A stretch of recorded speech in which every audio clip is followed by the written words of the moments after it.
Okay, hi everyone. I'm Tim Jackson. I'm the president of Jackson Leadership Inc., a consulting firm that provides advisory and deep expertise on executive leadership development for dynamic and high performance organizations.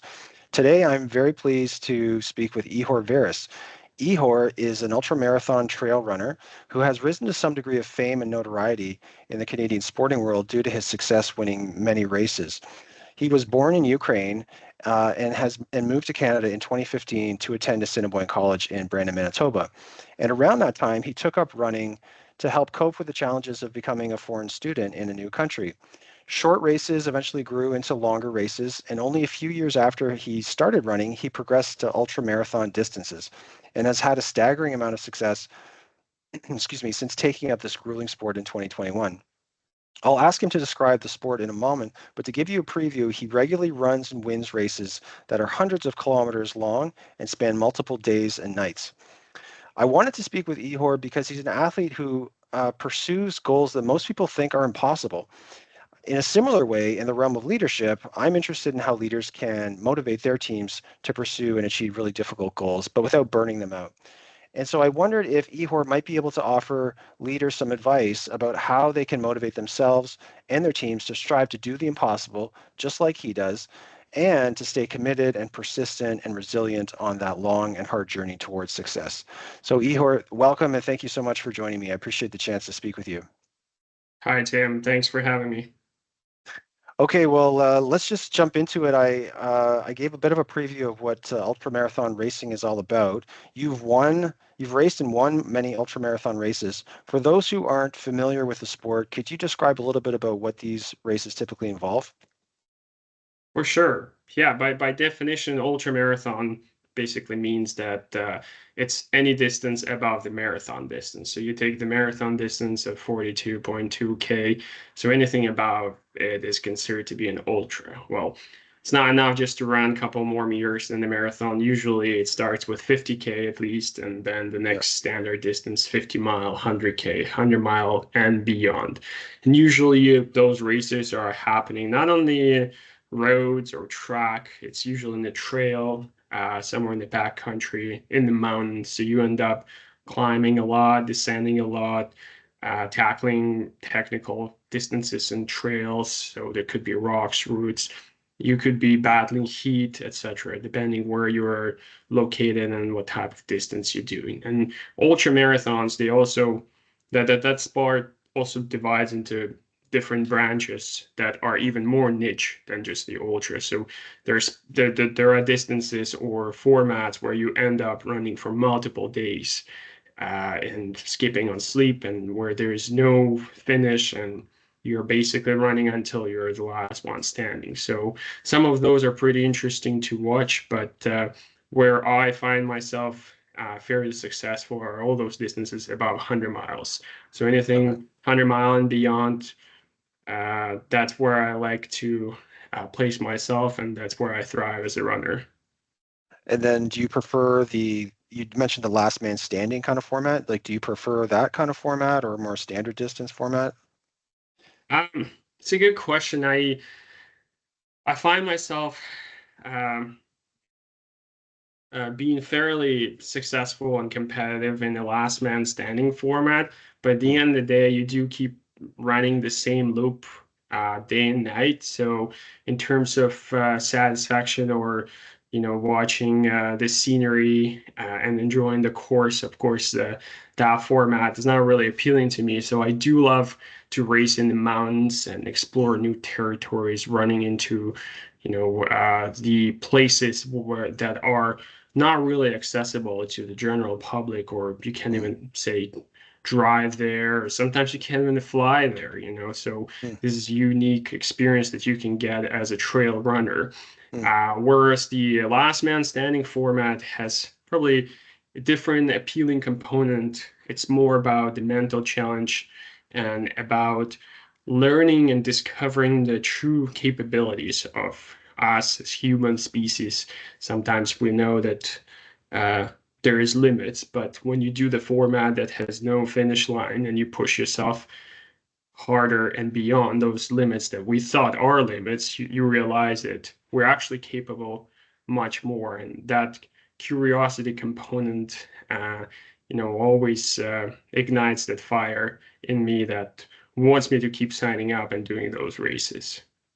Yeah, and I wanted to ask you a question about that a little bit later on because it seems like the last man standing format produces a certain kind of like, or you require a certain kind of mental toughness strategy or mental resilience strategy to just push yourself to the limit without having a concrete goal about the distance or the time. But maybe we can get into that in a minute.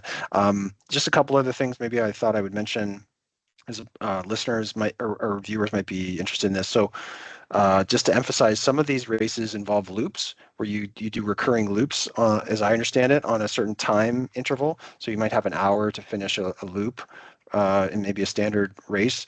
And then you can, if you finish before that, you finish that loop before the hour, you can have a quick rest or maybe a quick bite to eat, but then you have to start again the next loop on the same schedule. Is that kind of the gist of it? Yeah, so the Okay. format you're describing, Tim, is called Backyard or Backyard Ultra. Yeah. And it's a fairly new format. I think it took off in 2011, but it just growing so much popularity across the world. Yeah. But yeah, in essence, you're doing the same loop. The loop is the same distance. It has to be 6.71 kilometers or 4.16 miles.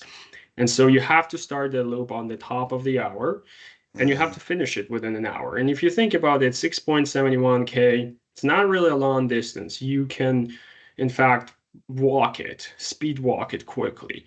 mm, But the thing is that you have to keep doing it every hour. And at some mm. point, completing that distance within an hour becomes challenging. So yeah, if you can finish it within 40 minutes, which many people do, no problem. You have another 20 minutes that you can sit, rest, recover, sleep, eat, whatever you want to do. But then you Mm. have to get up and start on the top of the hour. If you cannot start on the top of the hour, you're out. If you cannot complete the loop within an hour, you're out. And so you Okay. keep going hour after hour until there is only one man or woman standing. Yeah. So this is the format where there's no finish line in sight. Yeah. So you never know. You could be done in a day or you could be done in a few days.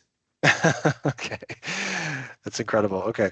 Okay. And I wanted to ask you, Ihor, about one particular race that you ran, which you finished and you were very successful at finishing. I think you were the first Canadian who ever finished this race. And it's a very kind of mysterious race that's invitation only. Um, but you got invited and you did very well in it. And the fact that you finished it garnered you a lot of attention. So this race is called the Barkley, and it seems like a particularly punishing type of race. I was wondering if you could tell people just a little bit about that race and that format. For sure. Yeah. Thanks, Tim. Barkley is a very popular and one of the oldest ultra races. Mm, It's been around since 1986 and it's happening in the Frozen Hat State Park, Tennessee. mm. Every year, there's a lot of mystery in the theme of Barkley because if you Google Barkley marathons or enter Barkley marathons, you will never find any info on how to get in, on when it's happening. So the Barkley Marathon's challenge starts with figuring out how to get into it. And the race director of the race of Barkley says that if you are worthy Barkley, you'll figure it out. And so you have to do a lot of research and digging, and it's all out there. You just a matter of how bad you want it. So Yeah. if you really want it and you figure it out, eventually you get into this race, and only 40 people get invited every year. The race director gets multiple applications. You, in fact, have to write an essay on why you are worthy doing Barkley. Mhm. Why you have to get in. So you have to write an essay. And so he goes through those essays and invites just a few people to do it.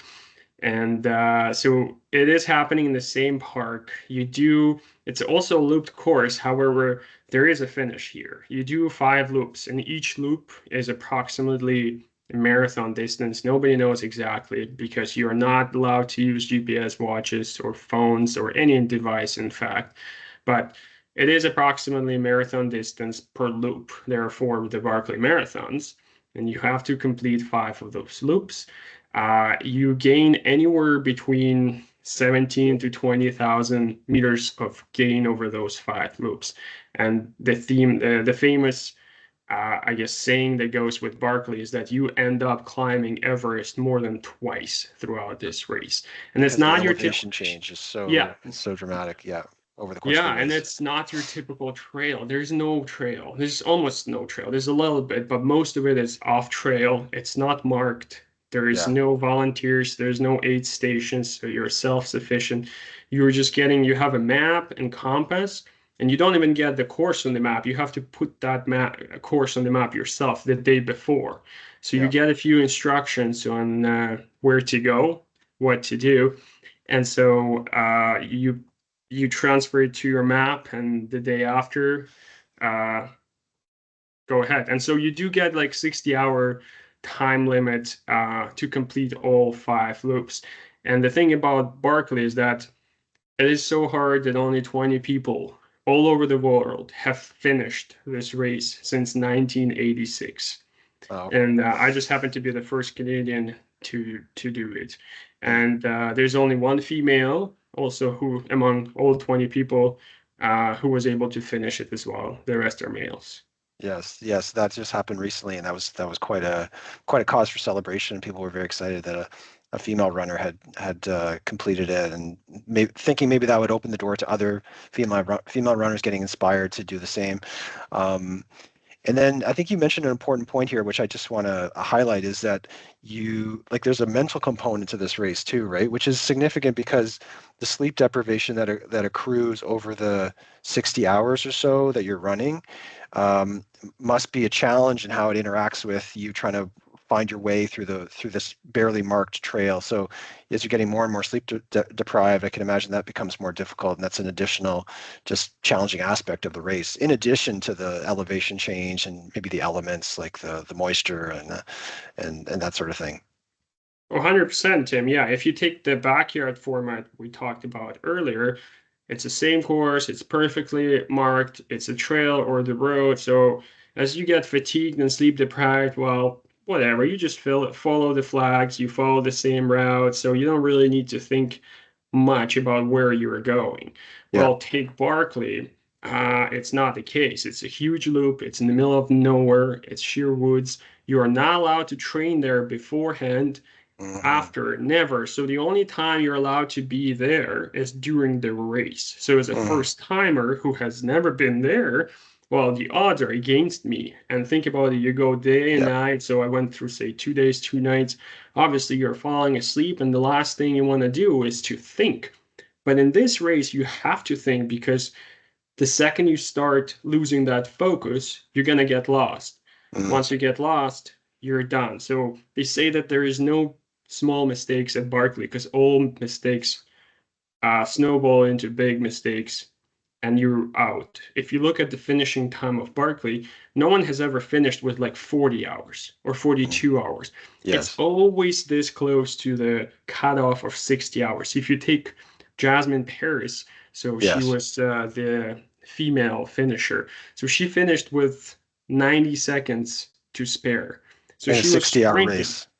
So Yeah. yeah, think about a 60-hour race and it comes down to seconds. So if she spent, a few seconds longer per loop, she wouldn't have finished. And so Yeah. you can't just make mistakes here. You have to be sharp and precise, even though your body tells you need to sleep, you need to stop, you need to take a break.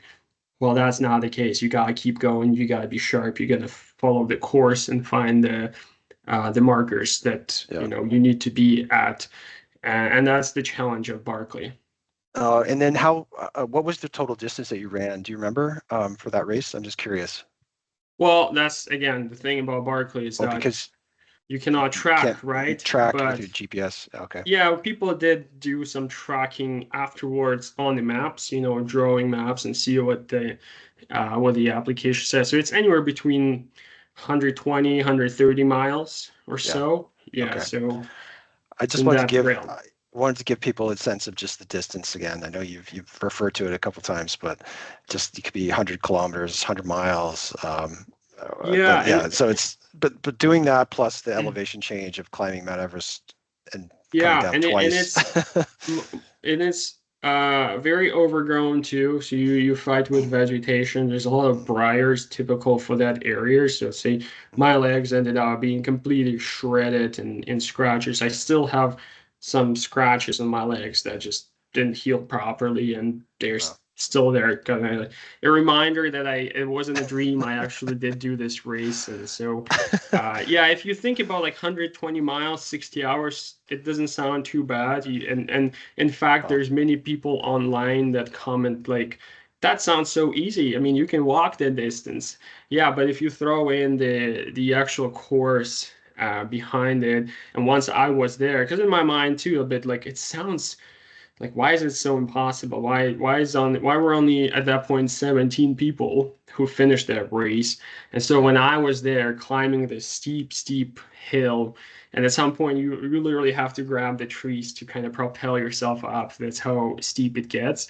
There's no flat running there at all. It's just up and down, and you have to navigate.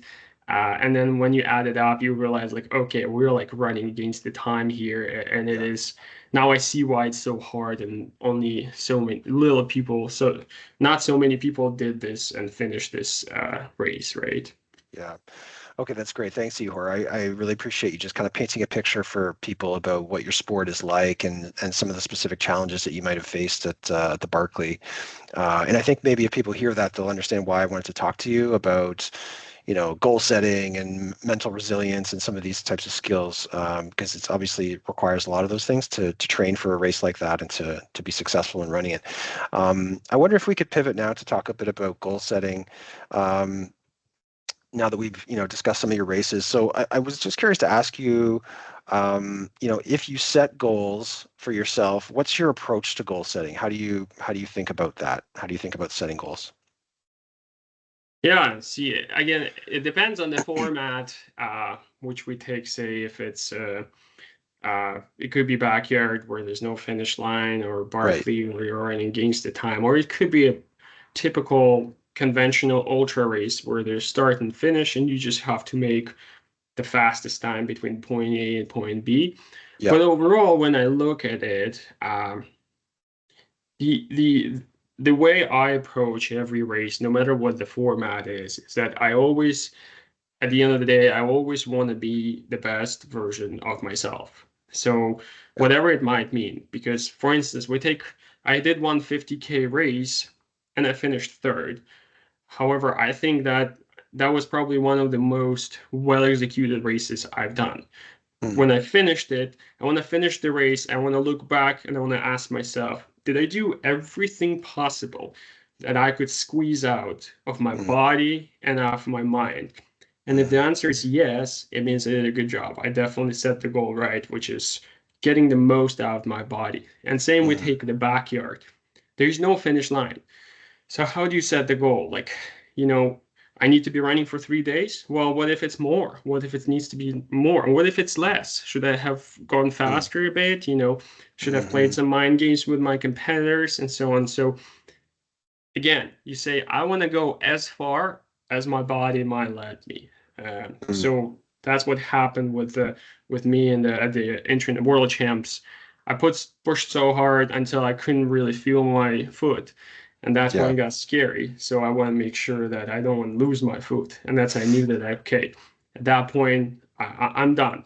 And then I look back and was like, have I done something better? Yeah, but with that experience that I had, which wasn't too much experience, I think I Mhm, delivered the best result. And that's how I approach every race. It's a clean slate.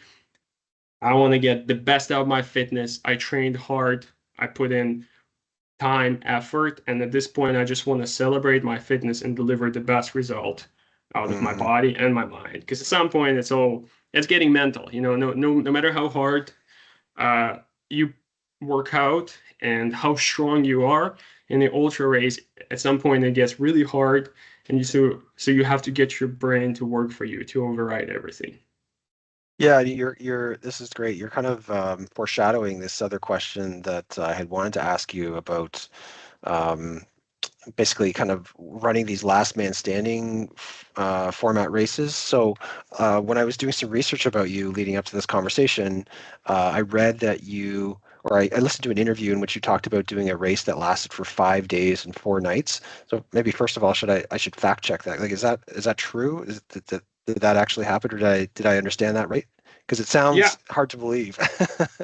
I know. Yeah, yeah, And if you asked me at the start line if I would be able to go that, I would be like, what are you talking about? There's no way. But that's the thing about those goals and breaking down, uh, which we were gonna talk about, like how we approach and all the tools that we use to get that yeah, far.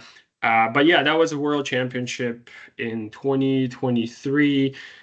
So we ended up going for 5 days and 4 nights. So in the yeah. backyard format, you do 100 mile every day, and so we ended up running 450 miles.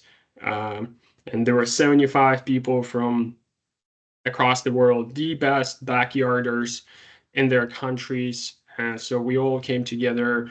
Again, we went to Tennessee, which is I call it the pain state. Every time I go to Tennessee, I go to suffer. And so we ran there. The funny thing, we ran 24 hours in this format, and only two people dropped out. So I was 75, only two people dropped out, and honestly, you do anywhere in Canada this race, and by 24 hours, there'll be like a handful of people left because Mhm.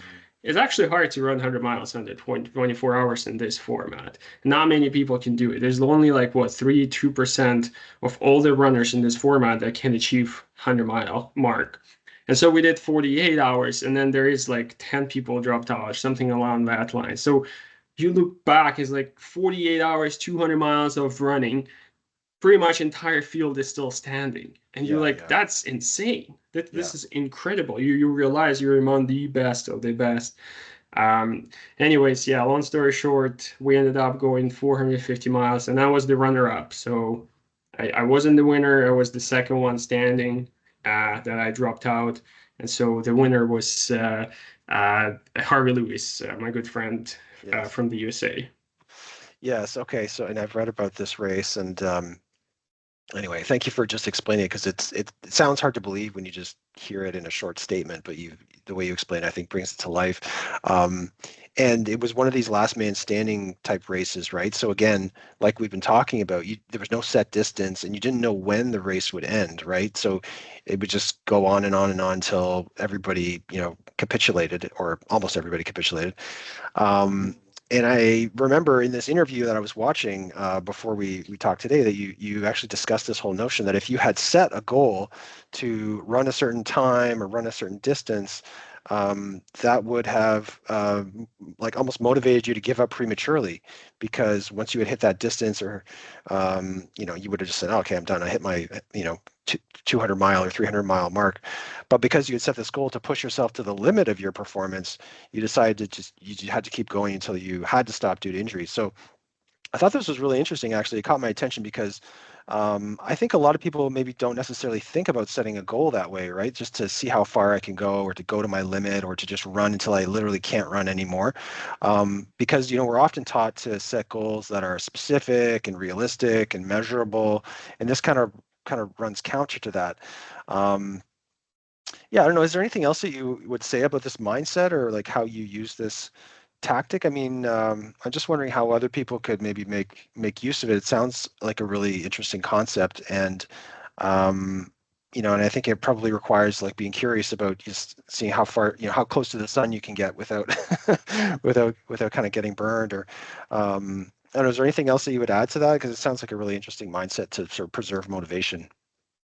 Yeah, Tim, for sure. And I mean, to an extent, you can measure it, or it is sort of achievable, because you don't Okay. set number, uh, goal, or you don't set the distance goal. You do set this goal of get the best version of yourself on that given day and given time.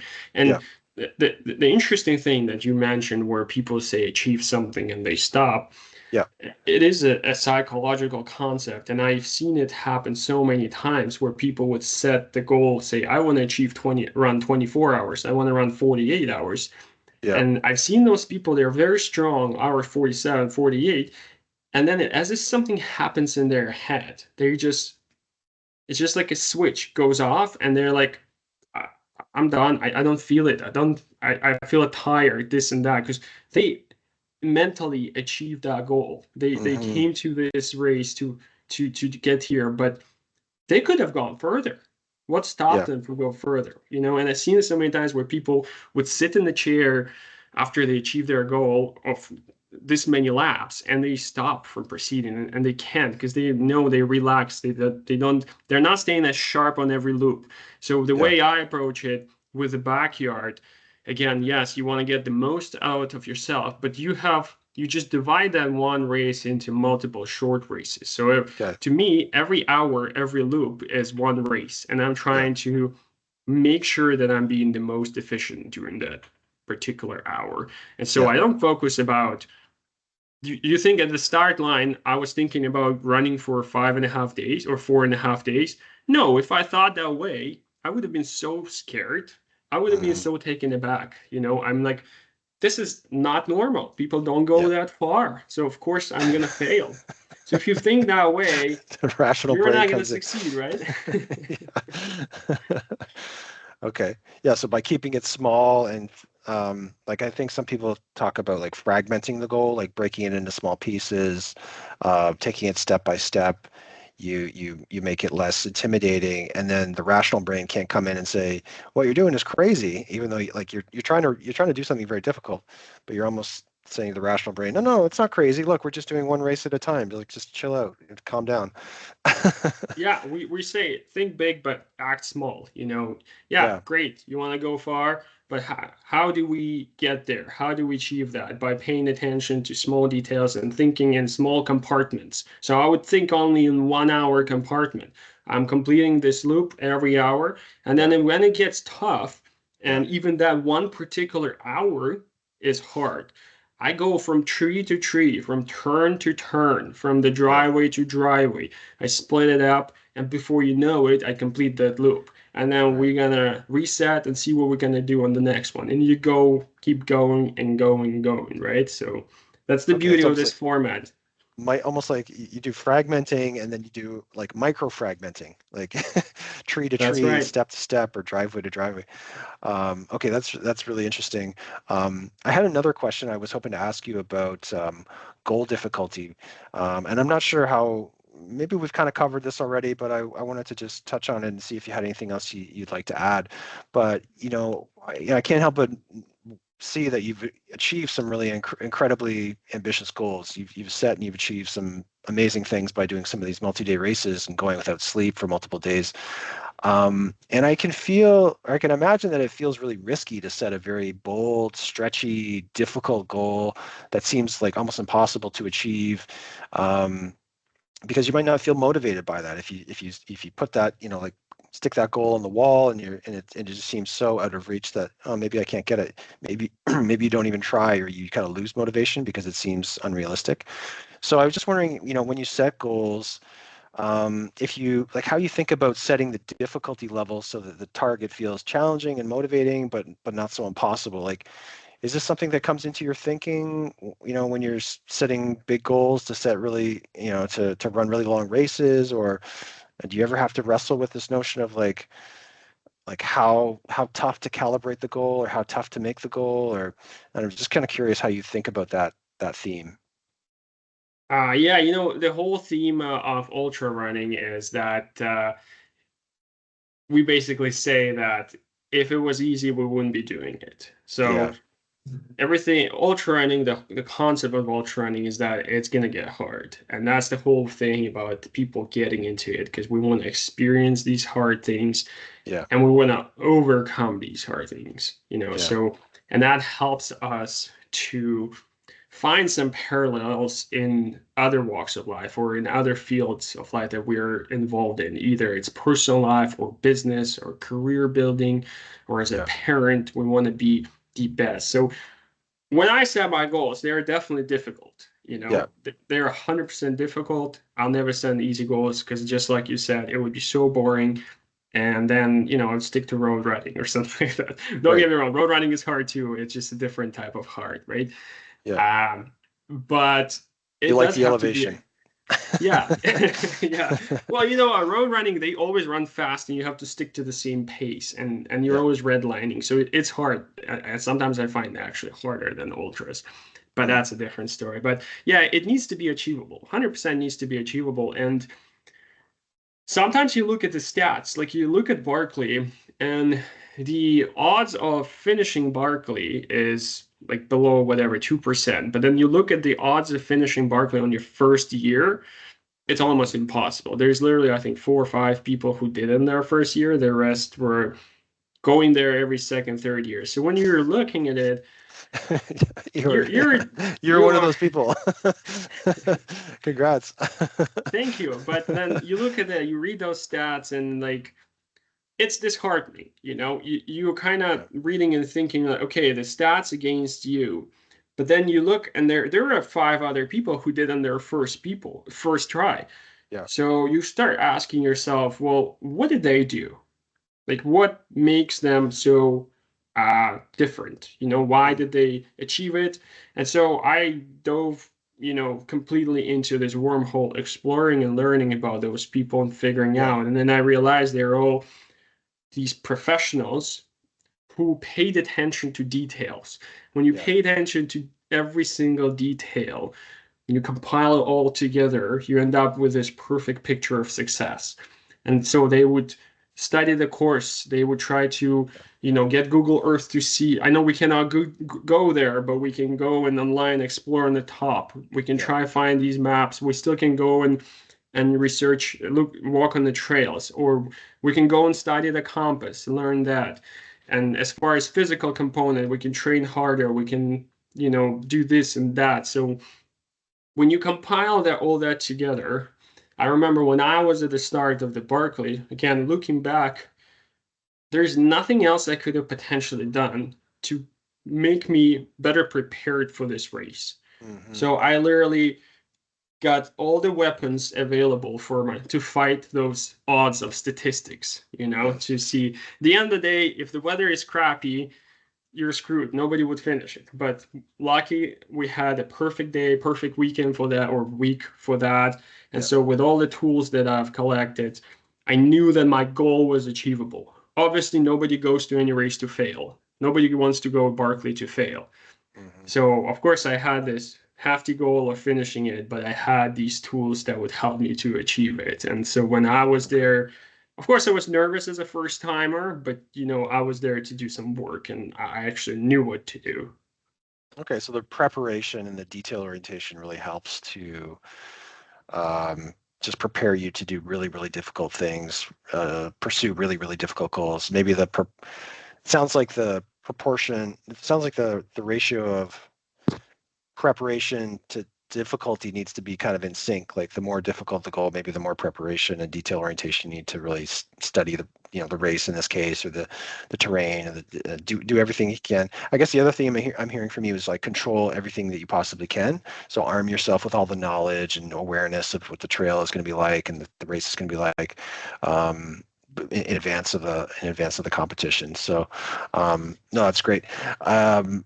Ihor, I was wondering if you could tell us, you've told us some interesting stories of races already, but I was wondering if there's um, a story that really comes to mind where, it kind of demonstrates or illustrates your ability to sort of stay resilient and cope with adversity, like during an ultra marathon. So, is there some example or sort of mini case study that you could share with us? Like what was the setting, what happened that caused the adversity, and how did you persevere, and then how did it, turn out in the end? Sure. Yeah, Tim, it's a good one. I mean, I have lots of those stories, so I we bet probably you don't have do. Yeah. enough time.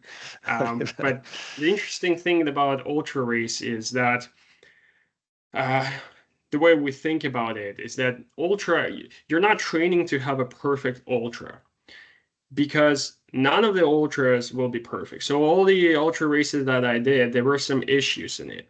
You have to be training to in the way so that you're ready for those adversities. So when things go sideways, and they will 100% go during every race, you just have to be prepared for it. It's how you react to all those things that are those negative effects of ultra that are hitting you, how are you going to respond to that is going to decide how your race is going to go. So if for instance, we'll take the Barkley marathons from 2014. I was on loop 5 or going on loop 5. So every hour you complete Or it and you're 2024 or 20? 2024. Yeah, Yeah, whatever. okay. Yeah, 2024. So you Yeah, complete every loop and you're in the camp. You have a few minutes to take care of yourself. You have a crew that is kind of feeding you, changing you. So yeah, by loop 5, my feet developed a trench foot. So it's a condition where basically the bottom of your skin, because of all the moisture, your feet are getting super soft, and so the skin at the bottom of my feet started flaking off yeah, completely, and it's a very painful experience where every step hurts. So no matter what, I changed the socks, I changed the shoes, but that skin is gone pretty much. And so you're stepping, every single step is very painful. And so the race director and as well as other race officials saw my feet as I was changing them there in the camp. And the race director actually said that there's no way I'm going to finish. He said I'm probably going to go a few more steps there and I'll turn around. And that's coupled with the fact that the 5th loop is the only loop where you have to work by yourself. So you're not allowed to have any help of other runners because the first 4 loops you can work together if your physical abilities match. But the last loop you have to work alone. And so even though the pain was unbearable, I felt like I made it so far that stopping at this point would be a crime. mm, That I've already come this far. Yes, I've already made history by getting to the loop 5, and I'm the first one on loop 5.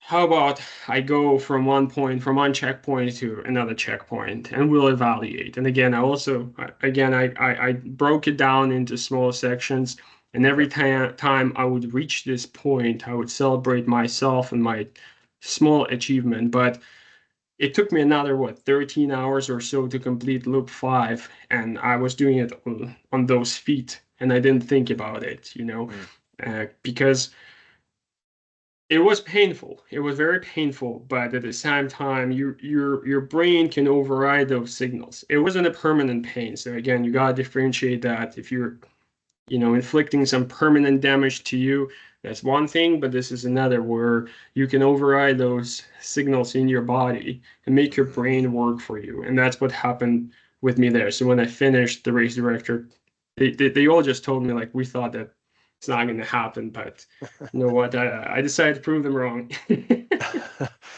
So it sounds like that fragmenting strategy was also helpful there. And then you also, like you just took things step by step. And it also sounds like you were kind of sensitive and aware of like where your tolerance threshold was. Like you could differentiate like if this was good pain or really bad pain, and you said, I can kind of endure this. I'm not truly at my limit yet. And so you were able to kind of push forward. Um, the other thing you mentioned just in your preamble to answering that question, I think, was just this notion of preparation, which kind of suggests to me like you're sort of expecting things to go sideways at some point. I think maybe you use these words almost exactly, but like you're expecting things to go south or to get bad or to get dark, or I think a word that you've used, I've heard in other interviews, is like you go into the pain cave. You kind of take a dip into a valley, and everything sucks, and if everything's hard, and you feel tired, and you want to stop, but it sounds like this. I don't know, correct me if I'm wrong, but it sounds like you're suggesting like through preparation, you prepare yourself for those dips, and you just learn to accept that they're normal and that they're going to come, and there's no big deal about it, right? Like it's just I'm going to be in that, so I'm expecting to go into the valley, and I know it will end at some point. Um, am I misrepresenting your perspective there? Maybe I'm overinterpreting what you're saying, but is that No, no, Tim, you're point on. It's okay? the whole thing about ultra running. It's just so unnatural, and you go that far. Uh, you don't do it every day, right? So meaning at some point your body is gonna tell you, hey, hello, something is off. You're Yeah. going too far, you're pushing too hard, and it's gonna hurt somewhere. And the way, say, I prepare to it as well, there is a concept of positive thinking where you are visualizing the positive outcome, how you're going to finish, how you're going to win it, which is great, fantastic. But I feel like Hmm. that's what we're missing. We actually have to have a little bit of negative thinking too, meaning that how often you think about suffering?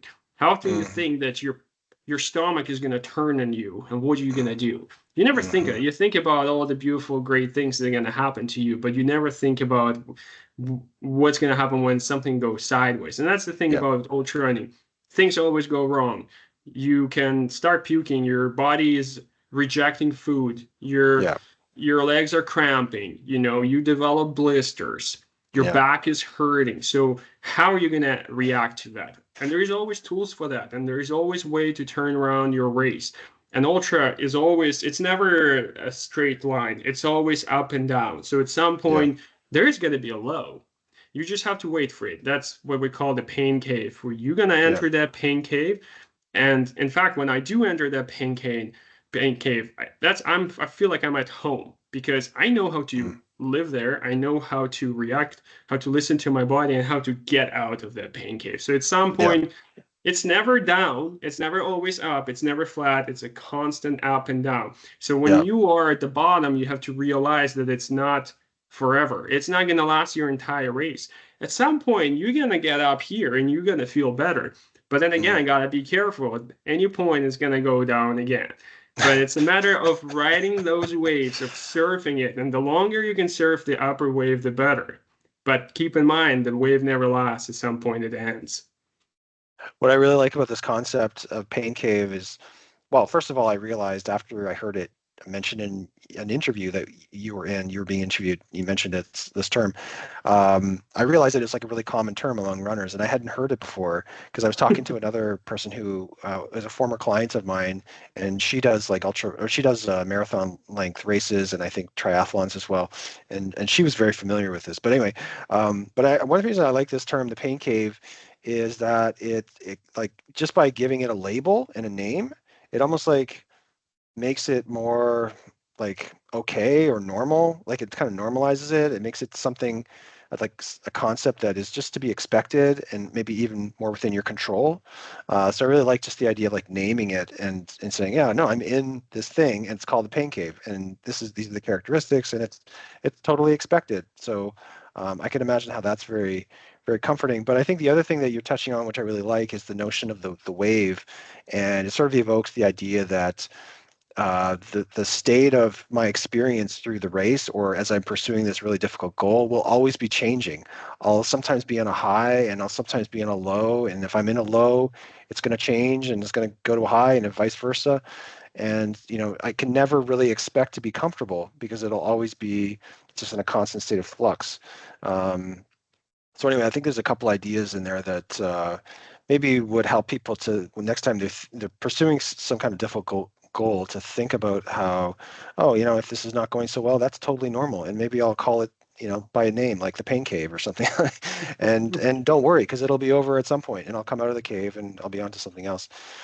I think you mentioned in this other interview I watched how, like early in the race, you can be on like an endorphin high and you can be, on the top of the wave. But then as the maybe, a couple days into the race, you really start getting down to the lows. And so it can really oscillate and change that way.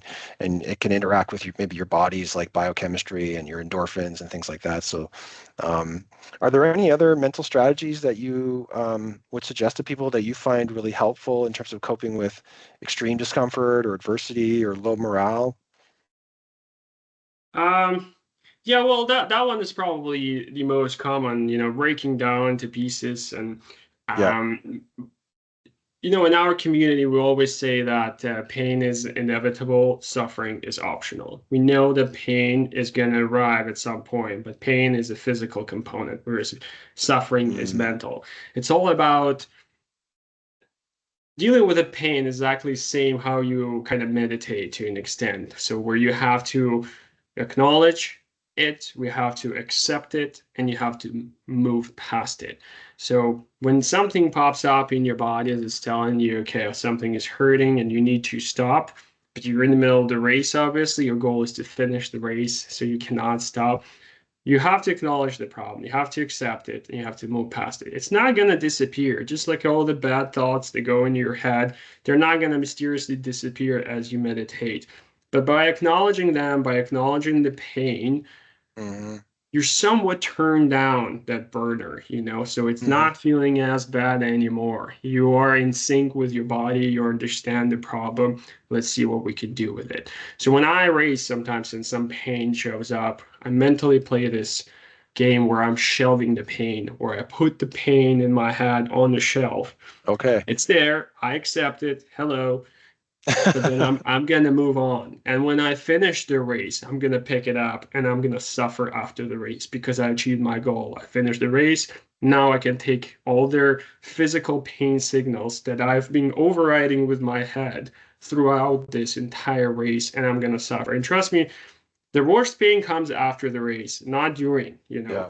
Your body's telling you that, oh boy, you did something bad to yourself. And Mm. that's when but we're okay with that because by then the race is over. So we're going to take that reaction.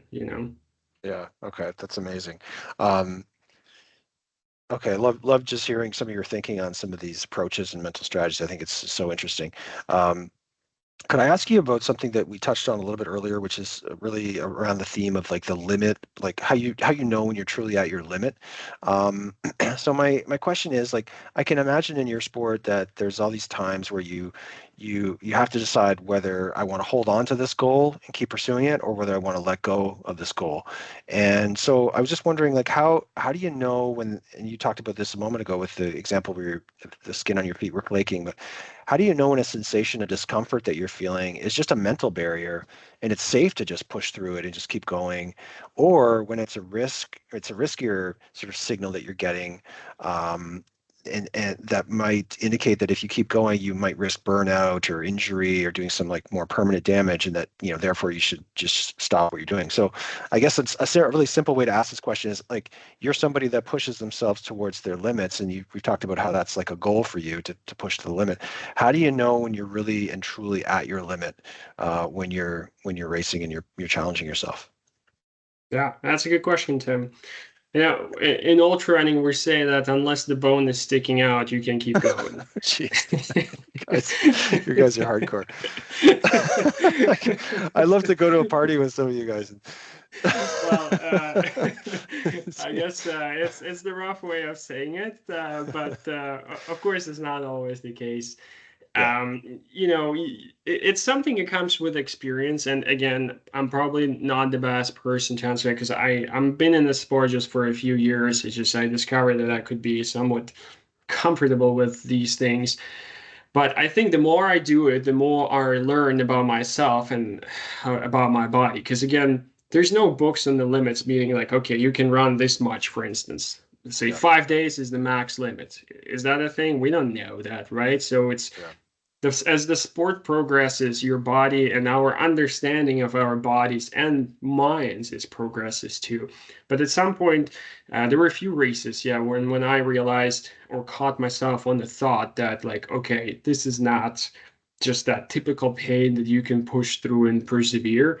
yeah. It's different. So if we take the backyard ultra in 2023, the World Championships, and one of the reasons why I stopped, well, partially I was sleep deprived. I was very confused. By then you missing so much sleep that you become very confused and very out of it. You don't even know your name. I even forgot what I was doing and where I was doing This it. is But the anyways, 5 day 4 night yeah, race, right? yeah, So people remember who are listening, just so yeah, if it you're caught going like up to four me nights in without the. sleep.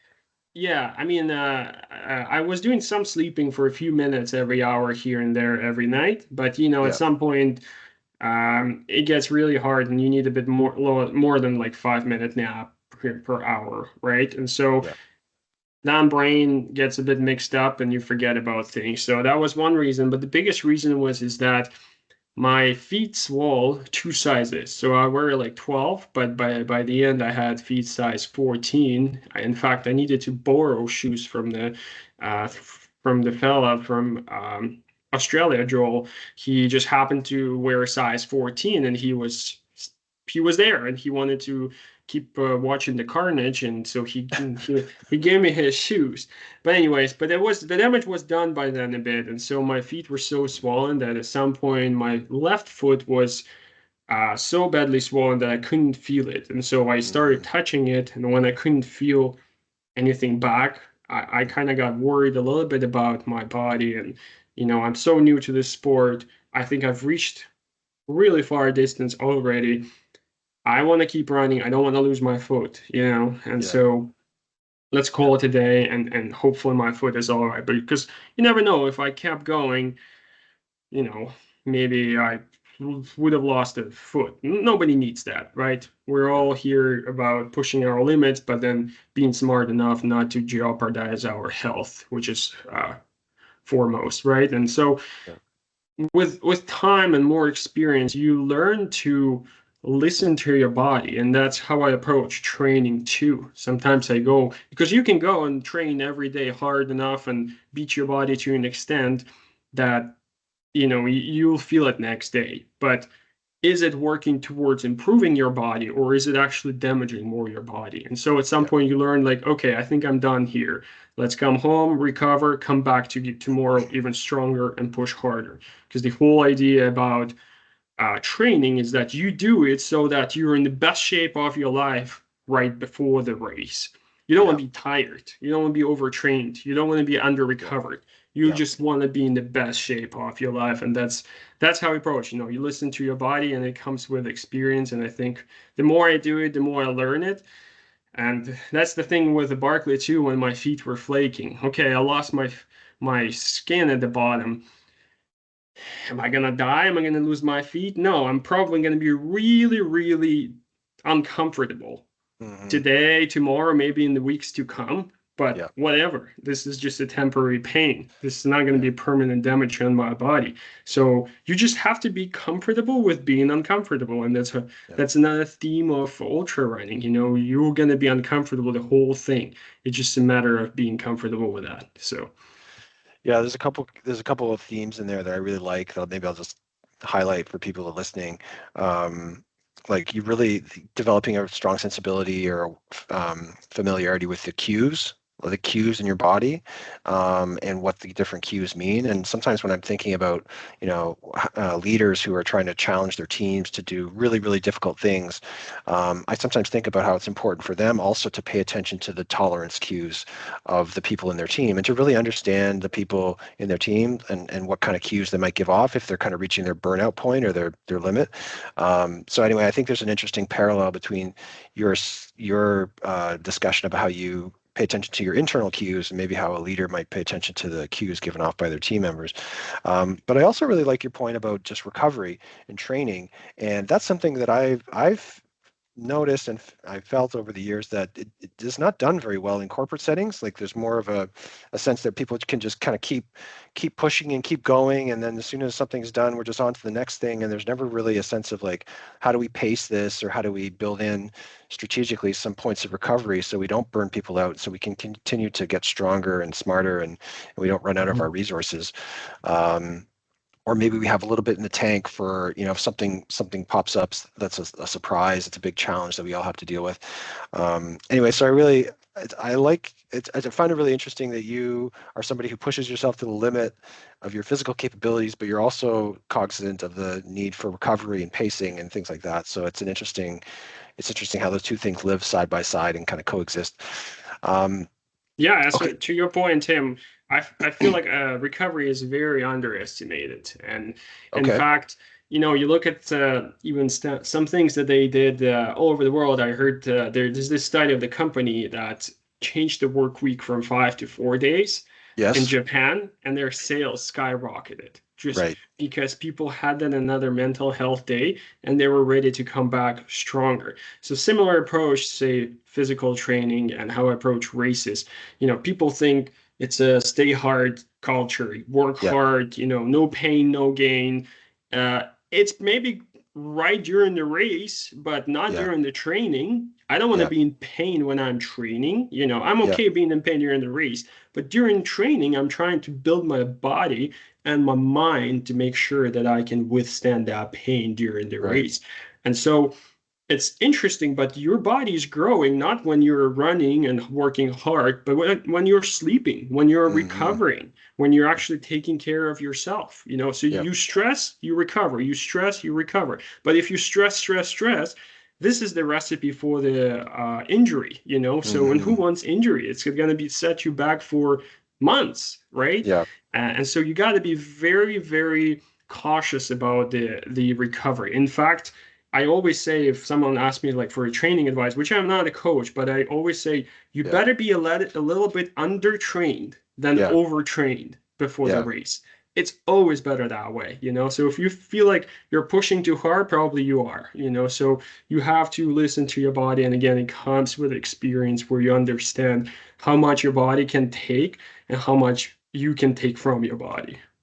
Yeah, no, thank you for that. I think that's so interesting how recovery and high performance can like have to live side by side and have to be sort of kindred spirits or very, very well connected, um, and that you can't really have one without the other. Um, do you have time for a couple more questions here, Ihor? I recognize that, you know, I've got No, yeah, it's good so chat. good, Tim. You know Time what? Like time goes the fast. second, my second most favorite thing to do other than running is talking about running. And so, as long as you're not bored by me and my Okay. stories, yeah, No. I have all the time. No, I know. Oh, when I was scoping out this interview with you, I was like, oh, we're just going to keep it to 30 minutes, and then I thought of all the questions I wanted to ask you, and I couldn't edit any of them out. It's never Um, 30 minutes. okay, so yeah, now I know. So just maybe a couple more. Um, yeah, I want to ask you about like how you sustain yourself and reward yourself through the training and competition process in your sport. So, I sometimes wonder if people think that to keep themselves motivated to achieve really difficult goals, that they actually need to be rewarding themselves constantly, and that the reward is the thing that sort of sustains people as you pursue, difficult objectives. But in your sport, I've noticed that it's interesting. You seem to suffer through very long periods of training and also competition, uh, many times in solitary conditions, just by yourself, with seemingly little reward. And so I was just wondering, how do you find reward within a sport that is so physically and mentally challenging? How do you find reward to help persist in achieving these really difficult goals you set for yourself? Yeah, it's a good one. And many people, ask me that too, like, who's chasing you? Why would you suffer? Why would you do that? Like, what's your problem? And on and on. But I guess there's 2 points here, some motivation and reward. As far as reward, it's a feeling of achievement. Mhm. Every time you cross the finish line of the ultra race, no matter what that ultra is, backyard or Barkley or just your 50K trail race, you're never the same person as you started. That feeling of overcoming challenges, dealing with obstacles, gives you that meaningfulness. So Mhm. ultra running is all about overcoming challenges, and overcoming challenges, gives you meaningfulness. And Mhm. everyone wants to live this meaningful life. So that's what basically carries me through the race. And as far as motivation, it's a good concept that some people ask me like, what's motivating you to keep going, to keep doing this, or how you motivate yourself to do that. Yeah. And there's one point that I read, and I think it's genius, where it says that motivation is crap. Motivation comes and goes. It could Mhm. be the rain outside or it's snowing, windy, and you feel like, you know what, I'm gonna skip the training. I'm not gonna go out and do my training session. But if you are obsessed, you leave yourself no chance for Mhm. skipping that training. It doesn't matter how motivated or not motivated you are.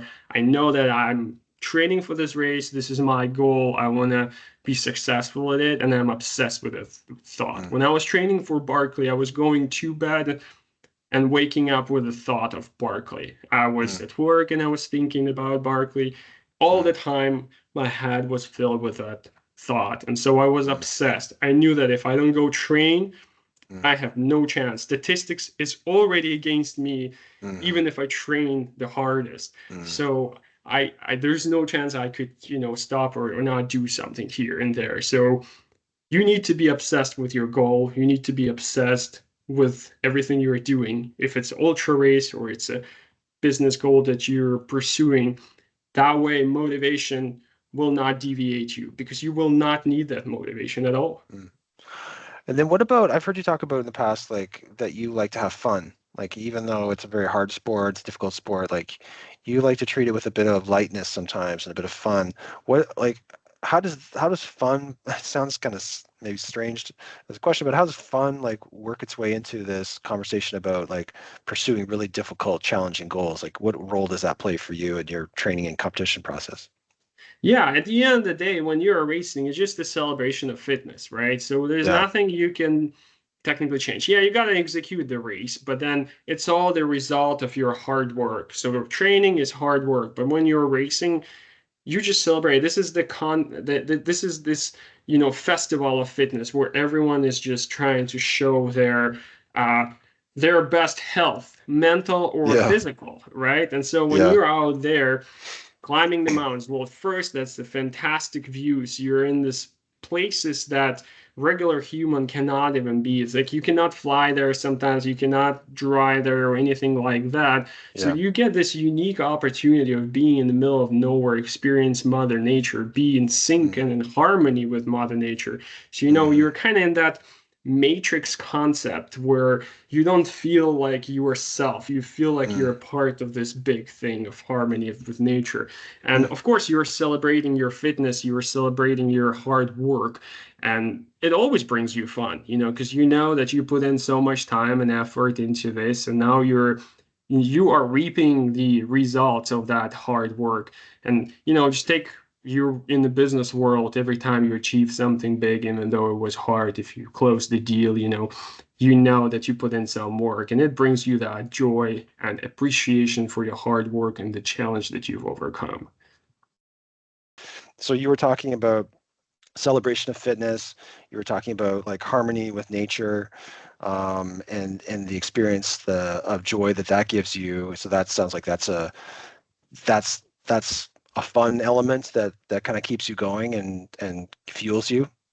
Yeah, yeah, and in addition that the crowd effect, it's this interesting feeling. Crowd effect could be both bad and good.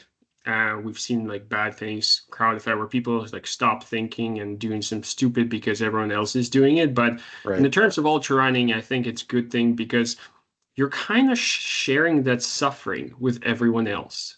So you know that Mm-hmm. you're not the only one out there suffering. It's a race. There's multiple other people who are also suffering.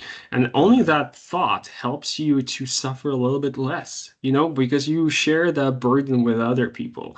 And Mm-hmm. so that unique community of ultra running is another great reward, or it's always nice to be a part of it because at the end of the day, we're not really there to fight against each other or, to beat each other. We are there racing the time. We are racing there our, yesterday self. We are here Mm-hmm. today to be better than we were yesterday.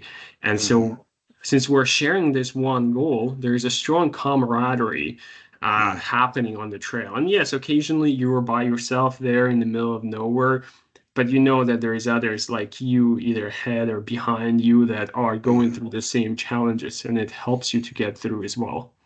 That's really nice. It's an individual sport, but there is a sense of community there. And I remember when you talked about 100%. the Barkley, you said for some of the loops or or the yards or the loops or whatever that you do for Barkley, for many of them you can support each other and help one another. But there is one loop where you have to do it all solo. So anyway, it sounds like there's a component of sort of like community and camaraderie with that race as well. So that's really wonderful. Okay, well, the last question I wanted to ask you, Ihor, and thank you again. You've been really generous with your time.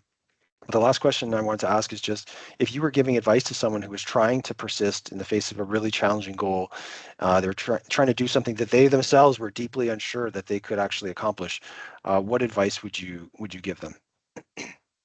Uh, yeah, you know what, Tim? Like maybe if one day in, I think it was 2022, when before I signed up for the backyard format. So the way I got to their world championship, I had to win the national championship first, and before that, I had to win the provincial championship. And so for the provincial championship, I could have signed up. And so I clearly remember I was driving home with my girlfriend at that point, and I was like debating, like, oh, it's such a stupid format. You just run in loops, and there's no views, nothing. It's just I don't even know if I'm going to be good at it. And she kind of said a really cool point. She made it a good point. She said, I mean, what's the worst going to happen? The worst going to happen, you will fail, you forget about it. Bye. Forget about it. Move on to the next goal. But what if you are actually good at it? And so now looking back, when she made that point, I was like, Wise. screw it. She's a wise woman. I know, right? Well, she's my fiance now, so. Okay, congratulations. Yeah, she Thank knows you. you. She So, know what advice like, to give you. exactly. So, and it comes down to many things. Sometimes at work, where I work with customer service, and I need to make that dreadful call, or I need to make a proposal, or try to get the client, or cold call the client. What's the worst going to happen? The client will say no. Okay, I tried. Let's move on. Well, same here. If you are struggling and you're working on something, or think about what's the worst going to happen? Is your life going to collapse? You're going to lose everything you own? Most likely the answer is no. So just do it. Just go for it. Just make that step. I think there's a kid's book. It's called The Boy, the Mole, the Fox, and the Horse. And then there is always like there's an interesting point there, and I think I mentioned it on one podcast too, where basically the boy and the horse are standing in the fog and they cannot see it, and so the boy is asking like, what the horse is a wise one, and they asking, it's like, what am I gonna do? I can't see anything. Where are we gonna go? And so the horse is asking the boy, can you see your next step? And the boy says, yes, take it. So I know sometimes it seems overwhelming. The situation might think, impossible to solve, the problem is impossible to solve, or the goal is impossible to achieve. Can you see your next step? And I would say 100% of the time, you can say yes. Everyone can say, I can see my next step. Let's take that step and we'll reevaluate after, right? So take that step, go for it, do it. I'm pretty sure it's the worst that's going to happen. It's going to be no, you fail here and there, but the life is not going to end there, right? There's always going to be the next door that will open up for you. But if you never try it, if you never knock on this door, it will never open. So you got to knock on the door. I think that's great advice to conclude on that. And there's also, I think there's a lot of like research in psychology about how we tend to fear losses more than we feel the upside of gains, or we feel the joy of winning. So we tend to really fear mistakes and losing money in the stock market, or just failure in general. So I think this is a great point, that failure maybe is not as bad as we sometimes make it out to be in our minds. And this idea of just like keep going, take the next step, and then reevaluate at the next step, and then see where you want to go from there. So those are great points to end on. Ihor, this has been really wonderful. I just want to say that I really appreciate and I'm very grateful for you giving your time to speak with me and to share some of your ideas with people that are in my network and who will watch this video. It's really generous of you. I love hearing about your sports experiences and what you've learned and how you've grown as a result of that. I also want to just say, I wish you the very best in terms of your future competitions and training, and I think we'll all be watching and keeping an eye on how you're doing, and rooting for you from afar. So thank you again for your time. I really do appreciate it. Thank you so much, Tim. Yeah, it was really great chatting with you, and hope maybe I'll convert you to the Ultra Runner 2 one day. Because the studies show that endurance comes with age. So the older you Okay. get, the more endure you get. So usually, again, talking about the backyard, I was beaten by a 47-year-old high school teacher in that.